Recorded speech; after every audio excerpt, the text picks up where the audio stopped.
Well, hello. Happy Tuesday.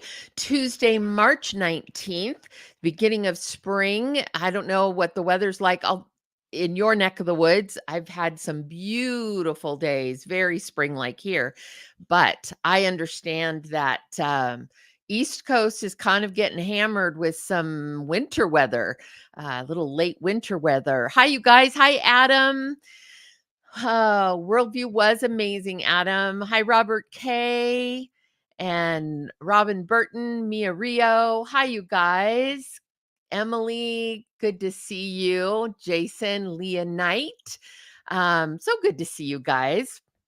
I'm glad to be back. We had a great time. It was really fun, and Christian Worldview always is.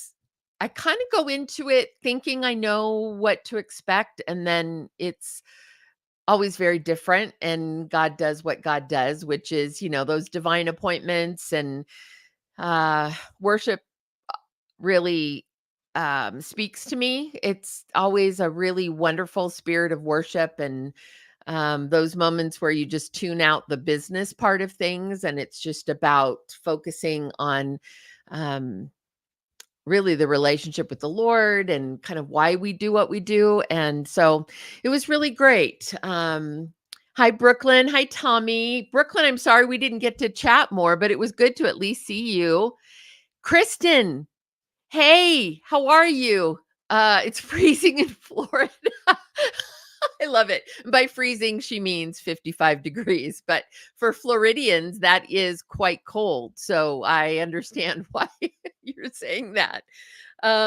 Kristen, it's been so fun to see the response to County Rescue. If you guys remember, Kristen Willett was she actually did our very first monologue session here on our Tuesday night family. Let's Talk Tuesday family, and then she ended up auditioning for County Rescue, and she ended up winning the role. So it's been really fun just seeing the response to that. And from what I hear, it's been very good and very positive as far as Great American Family is concerned. So that's wonderful. So congrats, Kristen, on great work and on that series premiering and all of that. So hi, Cheryl and Michelle and Jenny, Knoxville, Tennessee. I have been to Knoxville. No, I've not been to Knoxville. I just realized I've been in Nashville and kind of surrounding areas and then Memphis, but I haven't been to Knoxville. One of these days I'll get there. Um, Diane, hi, Diane. So good to see you. Oh my gosh. 3 to 6 inches of snow Friday. Happy spring. For all those little flowers that tried to pop up early and fight their way through into spring, now they're gonna get frozen out. Oh, it's crazy, isn't it? Um, well, today was a perfectly lovely 70-degree day, and so yeah, I next week we return to lower temps, but I think we're done with snow. You never know. But anyway, it's so good to see you guys. And it was really fun. Those of you who we got to see in person and talk to, I loved being able to do that and hearing more of your guys' stories for those people who were with us in person. And we certainly would love to do more of that as we're out and about at events or if we're doing workshops. And it happens to be on a Tuesday night and we can just go live with some of you all, we definitely want to do that. So it was really fun. It was really fun, short and sweet, because we literally had to bug out afterwards because the church was closing up and locking down. But it was great. It was really wonderful, a lot of fun, and I loved getting to know you guys a little bit more, some of you guys. So yeah, next time we'll have to. This time we weren't sure about the room and we didn't get the word about where we could meet. So it was notification as to where we were meeting was very last minute. And I know several people who were actually there at Christian Worldview hadn't gotten the news as to which room we were in. So they weren't able to make it over there in person. But each time we'll try to get that information in more in advance. And make a point of getting word out to everyone, but it was super fun, and it's just so great to see you guys out and about. We had a great workshop. Well, I say great. That sounds I don't mean that arrogantly, meaning I was great. I don't mean that. I mean great, meaning I love being with you guys and with the actors and teaching and talking and getting feedback and questions and things like that. That was great. I wasn't speaking, I wasn't tooting my own horn, I promise. But we did a workshop specifically focused on self tapes and the self tape process. Hopefully that was helpful. If any of you were there and went to that workshop, I hope it was helpful to you. And then we did a panel. So, oh, good, Brooklyn.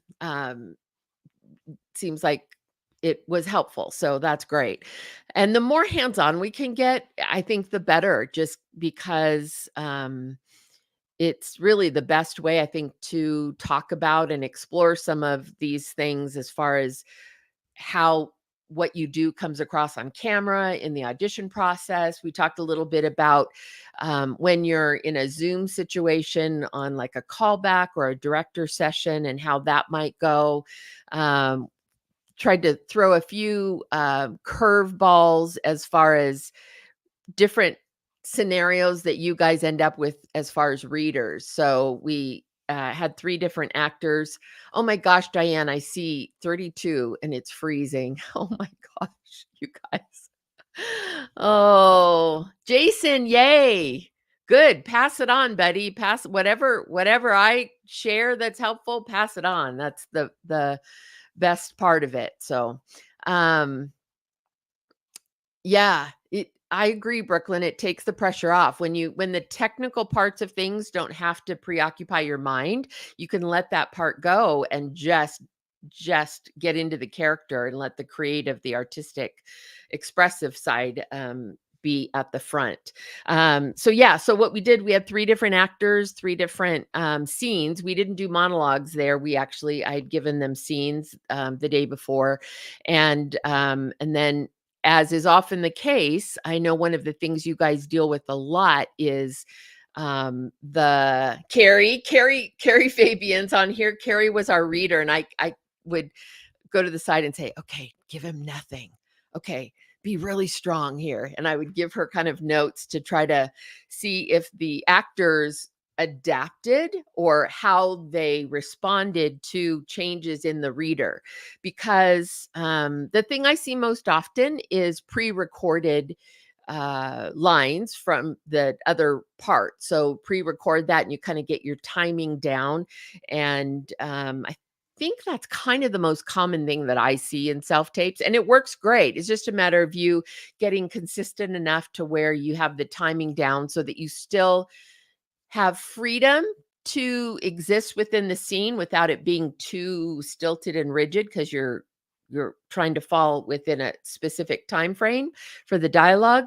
Um, but that it has the flow that you need. So those programs work well. If you're one that has found that helpful and knows how to work with those various different pre-record options, that's great. It's a helpful tool. We talked about you can have someone on Zoom, you can have someone on FaceTime, or just a phone call, having them on speaker doing the other dialogue, um, and then went through the scenario of sometimes you have a great reader. So Carrie gave it all. Carrie's a talented actress. And so she, just gave every bit of her beautiful performance as the reader. And then I told her, give nothing, monotone, nothing.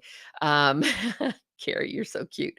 Um, and see when you don't have anything to work from, how does that throw you off, and how do you manufacture that in the scene when your reader isn't giving you anything. So it was good, it was great. I look forward to doing that again, that exercise again, in other conferences in the future, or in maybe it's an aspect we add to the creative exchange. But either way, I loved doing it. It sounds like it was helpful. So yeah, we'll we'll keep doing versions of that. And so, yeah, it was fun. Great time. Always nice to, get home and see the pup, but it was a great time. So glad that I went. So, um, Mia, my boyfriend is the best reader, but he makes the audition about that. He wants a redo because his performance wasn't great. I love that. Did you gently tell him it's not all about you, honey? Oh, that's great. Well, let's say we'll just believe that he cares so deeply about how it reflects on you that he, is really wanting perfection for you, for your benefit. So, yeah, great time. Couple weeks ago, we are going to get to questions, by the way. Oh, Carrie, thank you for being willing to jump in there. Carrie and I actually got to ride from Atlanta to Albany together. What was supposed to be a 2.5 hour drive turned into almost 3.5, because midway through, there was a point at which the freeway had been taken down for road work to one lane. And so we had about 45 minutes extra time in traffic, but that was really fun. That was an unexpected pleasure to have that drive time. And she certainly kept me from what I fear would have been me being very drowsy driving that path. So it was great, Carrie. I loved hanging out with you, and thanks for helping me. Um, okay, so my Jenny, my Meisner technique might kick in. I love that. Oh, I love it. Okay, so a few weeks ago, some of you might remember, we started talking about mood boards or vision boards, not mood boards, vision boards, goal setting, things like that. And so I don't have it done, but I'm going to share a little bit of my work in progress, see if maybe it spurs any of you on to do some of the same. It's funny, the only actual physical magazine I get anymore is Variety. I don't have any other actual paper publications of any other of magazines. So all of my little things I'm clipping are coming from Variety. But it's interesting when you're looking for certain words or certain things that inspire you, how much you can find. So I'm just going to show you a few things that I have cut out for that will eventually go on to my vision board, which I eventually will show you the finished product. But if you feel like joining me in this journey of creating a vision board and kind of putting some physicality to our thoughts. I know for me, there's a lot of really wonderful things that God is just stirring up, and ideas of things to do and new projects and things that are brand new for me. And I'm super excited, but I can also tend to get all the thoughts sort of swimming. And so I'm finding that going through this was helping me focus in on what is important to me and what are those sort of trigger phrases or words that take me back to, like, when I'm cutting these out, the reason why I cut it out. And then it immediately focuses me as to what I thought of when I cut it out. So I'm going to show you just a couple of things real quick, and then we'll get to questions. So I cut out a picture of Paul Giamatti. Do you see him? I think that Paul Giamatti is just one of the most brilliant actors. He was a supporting actor for the majority of his career, and he just did interesting work, always great, unique. He embraces who he is. He's never tried to be something he's not, and found a way to really settle in and understand his strengths and what he brings to the table. And what's interesting is that as he Will Ferrell's another one of them, Jim Carrey's another one where They did the character thing for years and years and years. Seymour Hoffman was one as well, where they do that for years and years and years. They just do it really well. They become the go-to, and then the opportunity opens up for them to begin to lead projects and be romantic leads even. And he inspires me. This is the kind of actors I love watching, and it also reminds me that I want to keep encouraging you all to embrace who you are. Embrace the best parts of you, the parts of you you don't love. Yes, John Adams, he was great in John Adams. Great in John Adams. He's great in everything I've seen him in. But so this is one of those reminders of, like, be who you are, be the absolute best version of you, what you have to bring to the table. And these are the kinds of I want to inspire and encourage that in each of you, because it can just be so brilliant. So anyway, picture of Paul Giamatti. Then I found this. I don't even know what it was, but it just says thank you for everything. It was like in a full page ad, and I thought, oh, that just sums it up. It's like being thankful to God for every opportunity he's put before us, for the people that we're surrounded by, for his word that encourages us sometimes when we don't know where else to look. Having a heart of gratitude and thankfulness is so huge, and I always want to make sure that I'm remembering that part of it. The Philippians, rejoice always, pray continually, give thanks in all circumstances. This is God's will for you in Christ Jesus. I love that. Thanks, Diego, for popping that up there. And so I always want to have a heart of gratitude in all things, when things are rough, when things are awesome, in all things, because even when things are rough, God has provided for us as much in the valleys as he does on the peaks. So that was one of them. Oh, this was a cross. It's so fun as I've been going through the magazines to find words like this and just realize, I'll just hone on a word. It's like focus. Yes, I want to focus. I want to not be haphazard about how I move forward and approach the opportunities that God is putting before me, and same thing for you. But I want to do it with focus and with specificity. I can say that. And being deliberate about it. So I'll just share one more. I have a bunch here actually, but I'll share a few of these. A few of these were particularly, I shared a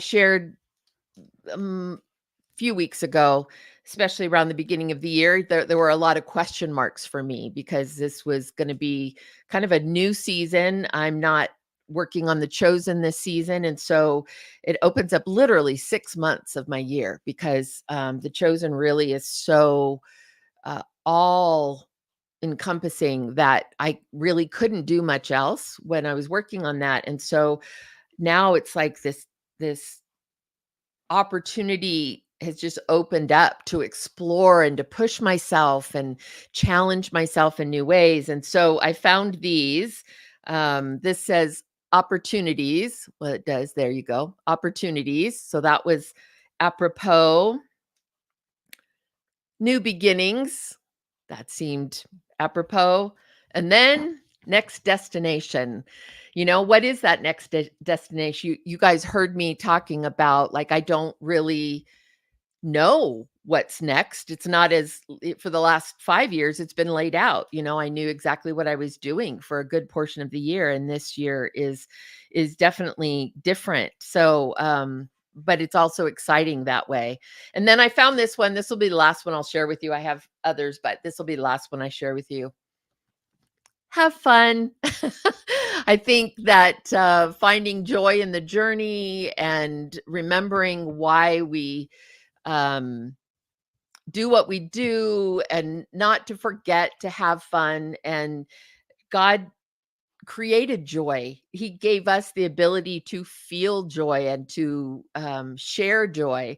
And so, have fun is, not take myself too seriously, understand that a project is a project, and um, that in the midst of it, we want to remember a balance. So, have fun was my another big one. So I'll share some others, but I'll certainly share the board as it gets done. But it was interesting when you're looking for certain things, because when I realized variety was all I had to pull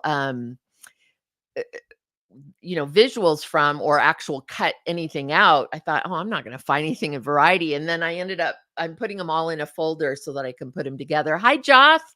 How are you? Definitely important to have fun. And remember, we're not curing cancer. Exactly. Exactly. And yes, so many of our films and our projects do have eternal consequences and eternal, um, uh, effects, we're hoping. Um, but I used to have a little button that said relax, it's just a movie. Um, Sometimes I think we need to keep that in perspective. And yes, Joth, you're right. We are not curing cancer. I wish we could, but until then, we'll just make movies that encourage people who might be going through stuff like that. So, um, Sherry, so great. I caught a live. Not sure how long you've been live. Been glad, and I'll take whatever time. Oh, that's awesome. I'm glad you're able to watch the replay. Um, yeah, we typically go at the half hour. So 6:30 Pacific, 9:30 Eastern is typically the target start time. So, um, okay. So question time, if you guys have any. And then at the end, um, I'm gonna leave some time to talk about next week's Tuesday live. Where there is no vision, the people perish. Yes. See, that is Proverbs 29:18. And that is true. And I'm learning that. It's actually something that have not been very good about, being focused and putting specifics to all of the kind of thoughts and ideas and excitement that I have bouncing around in my head. And so I'm learning from others who have been much better at it. And so that's why it's like, if you want to join me on this adventure, we can share our vision boards at some point. One of these Tuesday nights, I think that would be great. So, um, Charlie Johnson, I have a story about Signs 2002 helping me through a tough time. Interesting. That sounds intriguing. Okay. What is your primary go-to to remain healthy? Are you talking, Diane, are you talking about like kind of emotionally, mentally, mental health, upbeat, that kind of a thing? I'm thinking that's probably just to sort of keep our life in balance and keep perspective. And for me, I have great people in my life who do help me balance. Diego has talked me off a couple of physical. Okay. Um, well, I'll talk about the mental for a second. He's talked me off the ledge a couple of times when I've gotten wrapped up in something and I'm really struggling to either let it go or to process it. Just having him to be able to say what I'm saying, hear his perspective, talk it through. Or if I feel like, I need to write an email right now, I need to write this email right now, I'm learning to say, Diego, this is what I would say in an email. And then I find that by the time I talk about what I would have said and process whatever it is that I'm feeling that by the time we do that, I don't need to write the email anymore. So that's been really good for me. So people in your life who can be that sounding board for you and who love you unconditionally, that's another thing. Regardless of whether you get a role or you don't, or the movie does well or it doesn't, that's really important. As far as the physical part of it, that's actually been a challenge. As you guys know, I've battled and continue to battle excess weight, most of my adult life. And so that's always as much mental as it is physical. But one of the things I've been doing more often, and I think some of you are the ones that have talked about doing this, which is when I feel myself getting anxious, or if I just getting antsy, as I just get up and go for a walk. Even if it's a short walk, gets the blood flowing, and I'm finding that that is doing me a lot of good, not only physically, just because obviously it's getting, circulation and getting me out and breathing. The dog likes it too. When I take those little walk breaks, but it's also really good mentally. So I'm doing that more than I ever used to. I'm trying to be more cognitive of those times when I'm feeling that need to get up, change my perspective, or just get some sunlight or vitamin D, or, whatever the case might be. And I'm doing that more often and finding that those, that 15 or 20 minutes, even 10 minutes that I step away, I don't end up losing that time in my work because I come back much better focused and I'm much more efficient overall. So, and just started being more consistent every day. I'm with you. I'm right there with you, girlfriend. Um, Tommy walking 10,000 steps a day for the past week. Awesome. Good job, Tommy. I'm going to try to be right behind you. That is, I don't know that I'll make it to 10,000 right off the bat, but that is the goal, for sure. So that encourages me, to know that you guys are doing that. Sam, yes, walks are great. They're just, yeah, it is good. Doggy therapy is good for me too. I have my pup, who I think is sleeping now in front of my desk, but sometimes I'll just stop and pick up my dog and play, throw a toy around, do some tug of war, let him, give me tons of affection and remind me that he loves me unconditionally, and he makes me laugh. And so doggy therapy is very real for me. And uh, really does make a difference in my overall, not just mental health, but physical health, because, he's got to go on walks. And so that way I remain, consistent with that on some level. So, um, Dawn Overstreet, I can when it's warm. If it's below 70, I hibernate below 70. You'd never leave your house if you were up here. I love it. Um, Diane, good for you. Used to do that. I'm at 6,000. 6,000 consistently, though, is good. Anything consistently is good. But that is really good. Yeah, doggy therapy is real, Diego. It is, right? Gosh, I can totally shift my perspective and completely shift how I'm feeling mentally and physically, just by hanging with the pup, with the Rudy boy. Um, yeah, Sarah Lejeune, it is. Those in SoCal, you have it much easier, for sure. Although I love the cold, so I've been very happy, here if I think you guys all know that I spend, um, my main living is now up near Boise, Idaho, in a suburb called Meridian, Idaho, right next to Boise, Idaho. But I grew up my entire life until 5 years ago in Southern California in Orange County. And so, and then I still keep an office space and I go back and forth as I need to. So, but I'm loving the season. Spring is such a beautiful time of year and I'm learning to appreciate that. Um, Having been from, Southern California where you don't have as distinctly vibrant spring or as vibrant a fall. I really love that. Laura May, have I ever cast my pets? No, because none of them have ever been well trained enough to be castable because of me.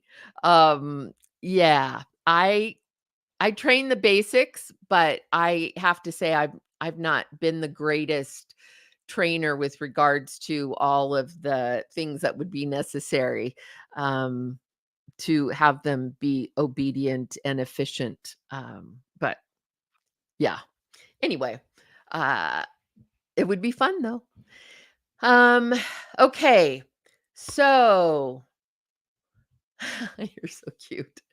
Um, Charles, you used to rodeo down there. Fun. You're a rodeo dude. What did you do in the rodeo? What aspect of the rodeo did you do? I've been to a couple of them. They're fun. They're very fun. Um, they're a little hard to get used to when you're a Southern California city girl and kind of understanding the whole cowboy way and the heritage of the rodeo and the history of the rodeo was to celebrate the actual skills that real cowboys use on the farm. So it's not just a bunch of made up stuff for fun, it's the disciplines and the actual activities that they need to do their jobs. And so once I understood that, then I had a whole new appreciation for rodeos and cowboys and all of that. So um okay, question. If we have one, Diego, do you have any for me? Otherwise, I think I saw one. Um Oh, Kristen, what were my favorite picks from the Oscars? I failed miserably this year. And even though I got screeners for most of the movies, I have not watched most of them. And that was just a combination of some of the heavier movies, I have to be in the right mood to watch. And unfortunately, I never found myself in that mood, even though I know they'll be brilliant. But so I couldn't really accurately, or I didn't have a horse in the race because I hadn't seen enough of them to really have a favorite. Um, and so, yeah, for that reason, I wasn't as invested this year as I typically am.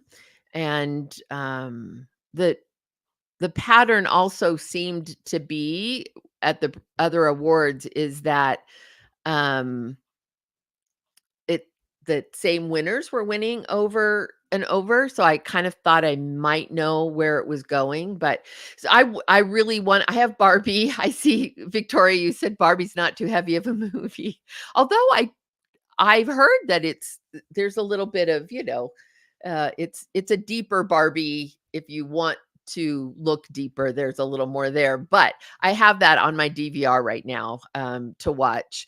And so I will watch that. And I'm looking forward to seeing Oppenheimer. And I just didn't see enough of them. I just didn't. Even The Leftovers, which is Paul Giamatti and I, or the Holdovers, sorry. Holdovers? Yeah, Holdovers. Um, Paul Giamatti, who I love, I kept intending to see that and I didn't. So I failed this year. So um and Mia, Barbie is a feminism fest. I've sort of heard that as well, that it's a little bit woke, but I mostly want to watch it for the costume design and set design and art direction because it looks visually amazing. So um Christian just finally watched Oppenheimer. It was amazing. Took me yes. Yeah, I'm gonna watch it. I am. And I'm sure it's gonna be great and great performances. I just yeah, I just have to sit down and focus. So, Laura May, a filmmaker asked me what I felt was to be considered the most prestigious elite faith-based award. Any thoughts on that? Perhaps the Oscars of our faith-based film world. Honestly, I don't think we really have one.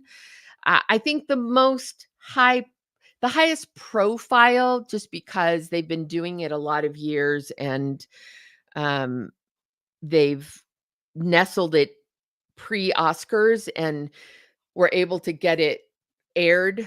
I think it airs on TBN, which is the Movie Guide Awards. And I'd say, and that's faith/family. I'd say that's probably the most well-known, prestigious awards collection of awards that get some mainstream support and coverage as well. It's usually covered, and they have press out there, and they get a good amount of higher level names and people who come to support it and present awards and things like that. So, and they also, the Movie Guide Awards take into account like budget levels, and they have awards in recognition for films of all kinds of different budget levels. And typically there are more mix of specifically faith-based or stronger faith-centered films alongside what would be considered kind of mainstream films, and they're brought together in the same category oftentimes. So I would probably say that, but they're just so different. I look at ICFF and I look at Christian Worldview, and they're great opportunities for all kinds of filmmakers. I think those are especially good opportunities for younger filmmakers and newer filmmakers to get their films seen. A lot of those films and short films and things probably wouldn't get recognition in a movie guides arena. And so it's great to have those other places where those films and younger filmmakers, newer filmmakers have a chance to get their project seen and watched and out there and critiqued. So I think each of those is unique and has great advantages, and in their own, they're valuable and important in their own kind of space. So yeah, I would say that ICFF and Christian Worldview are kind of similar. They're just often meet a little different need. ICFF incorporates music much more, and also, to be honest, tends to have a more diverse voice in the films and the people who are participating and making films. At least that's my observation. Um, so yeah, it's great that they both exist and they can both meet the needs of different groups of people. And one's Florida, one is out now Albany, consistently Albany, but yeah, they're all great. So um Diego, we definitely don't have an Oscars on this side of the industry, but I wonder, would the goal be to create an Oscars for faith-based films or impact culture where faith-based films are represented at the Oscars? I the thing about faith-based films, they would have to get good enough to compete with every other film. The huge breakthrough would be to have a film that is accepted so widely and on its merits, on its filmmaking, storytelling, technical merits, to be competing against the quote unquote mainstream Oscar contenders. That would be the goal. That would be the best accolade, in my opinion, that it's just a great film that happens to be a film that's faith forward. And but that, I think our goal is we want to compete with mainstream films commercially predominant films, we want to compete with them on every level.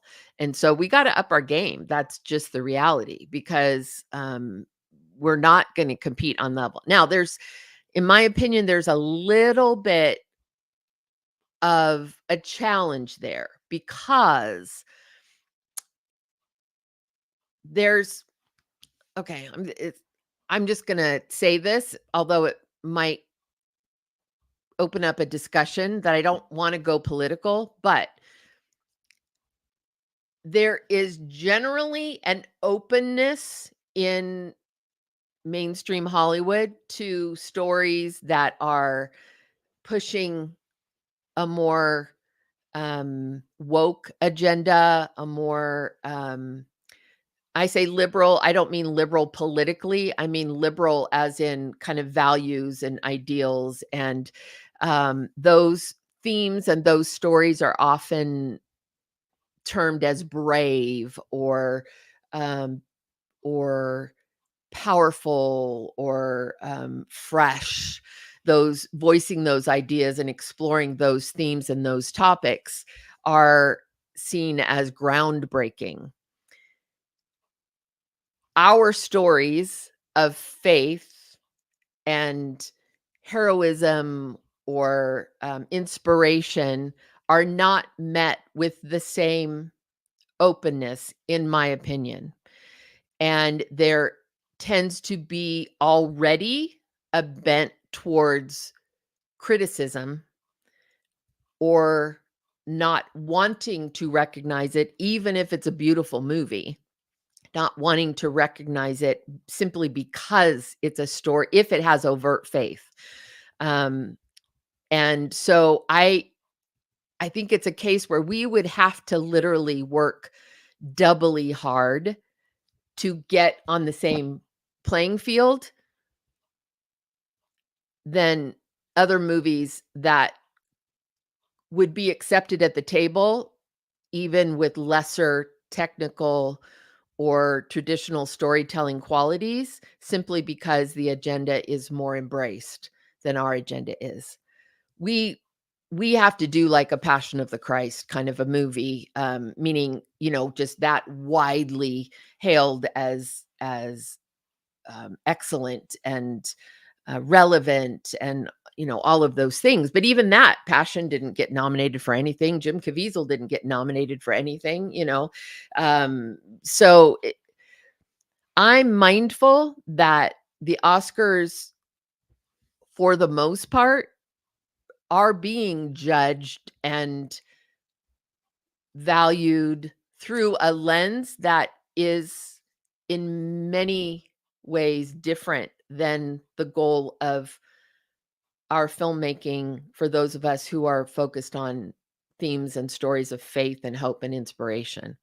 So take like Ordinary Angels, for example. Hilary Swank could pull in an amazing performance that would rival her million dollar baby performance, but would probably not be recognized for it on that level, um, simply because many would write it off as like that Christian film, or that faith film, or whatever. It automatically kind of has a negative. That's my opinion.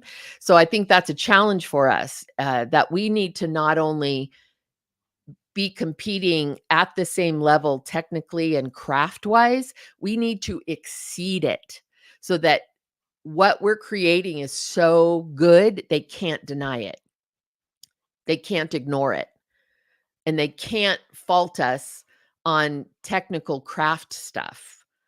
The most they could say is, I don't agree with the viewpoint, and kind of realize, but on every other level, those are the movies that would compete on that level.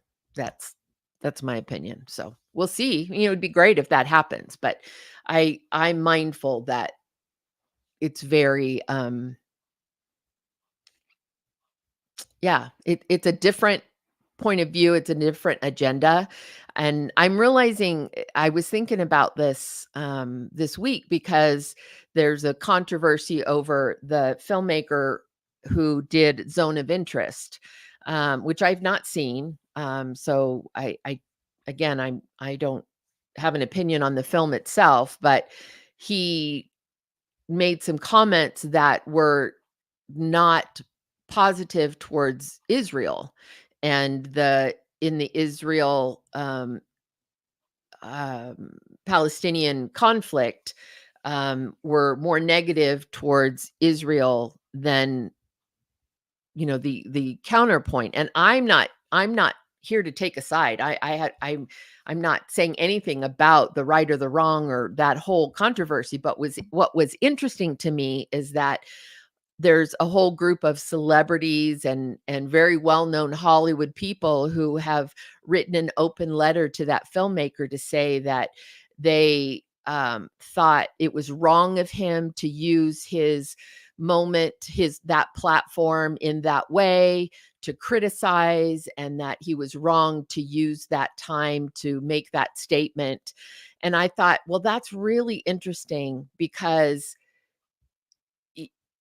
people do it all the time. Like, we hear it all the time, people from the Oscars platform talking about agendas that are not something we support and not something that, I want to strive for in the filmmaking, the storytelling I'm doing. But I recognize their right to say it. It's their time. They can say what they want. We live in a country where we have freedom of speech. And so it's interesting that there's this group of people who want to censor and silence this filmmaker because they don't agree with what he said. And I think, oh my gosh, how many times have I not agreed with what something that's been said from the Oscars platform? So it's a very selective kind of thing. This, like, no, the Oscars, we shouldn't use that platform that way. It's like, you guys do it all the time. So I'm not quite sure why this is that big of a deal, but I guess it's just, I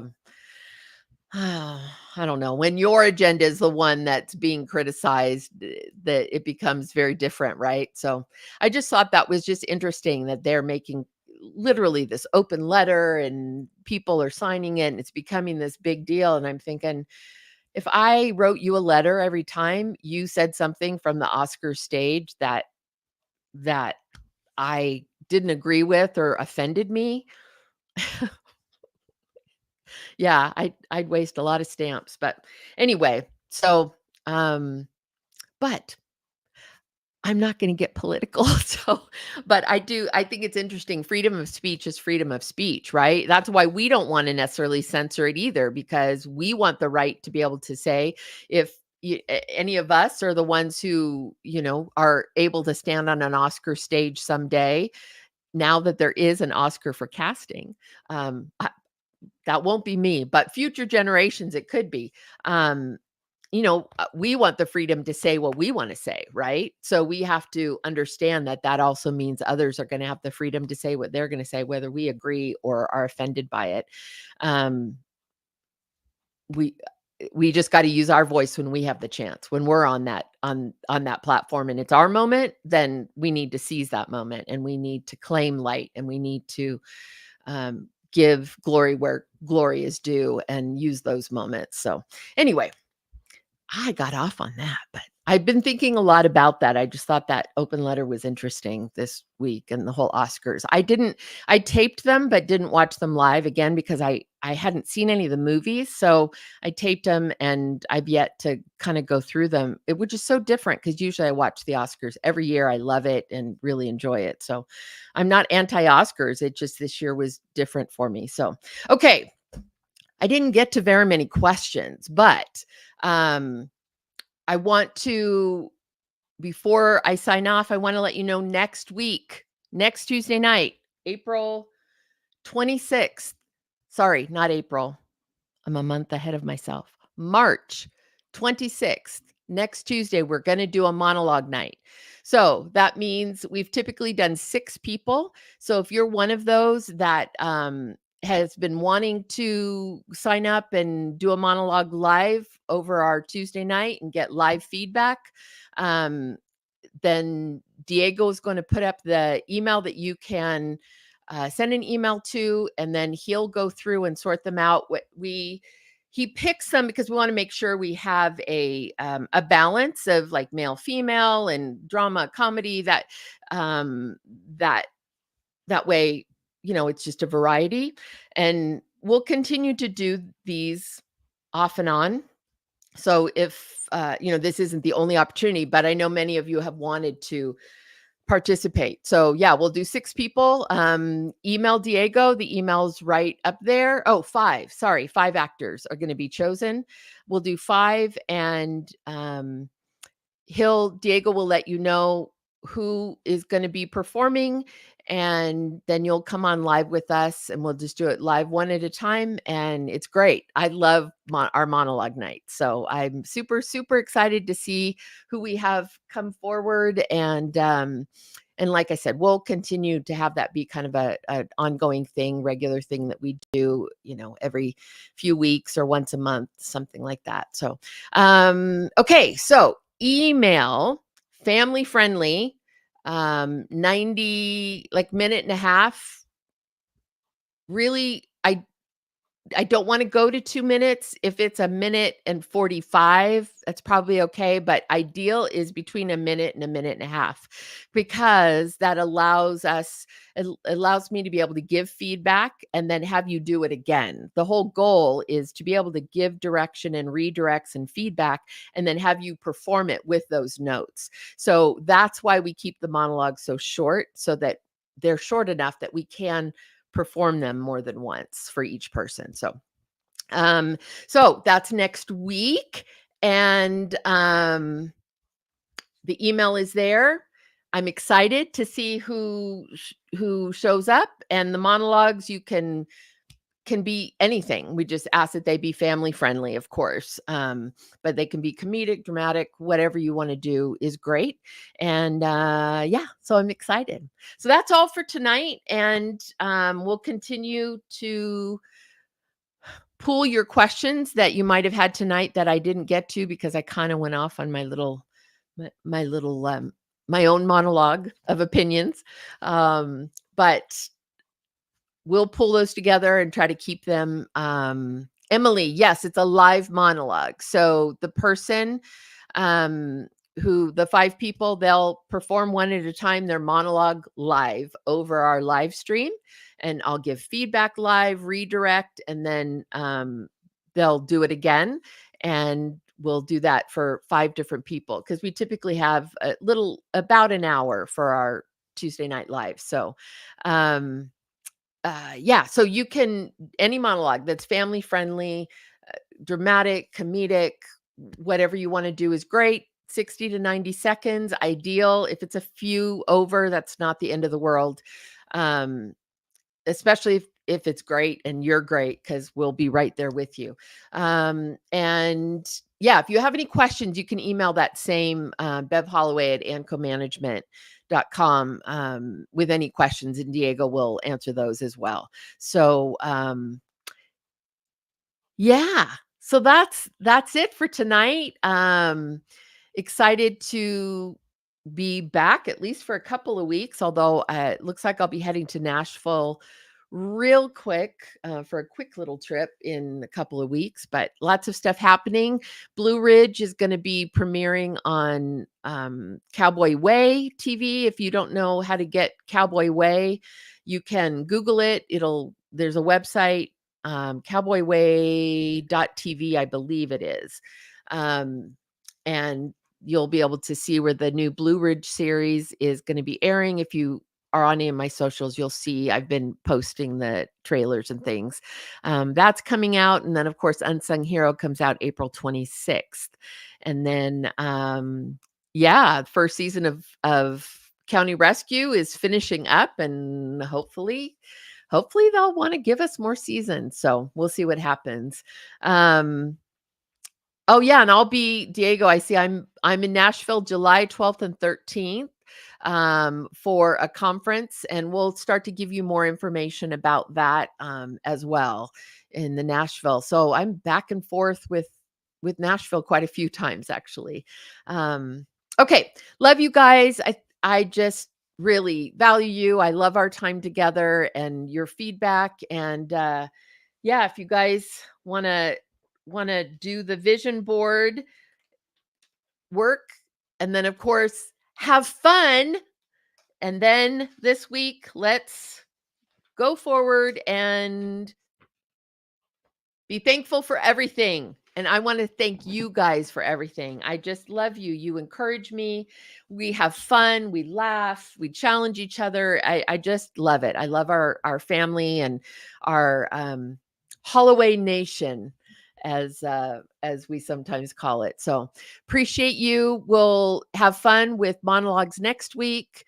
Email Diego. And I think that's it for now. So have a wonderful week. I love you guys so much.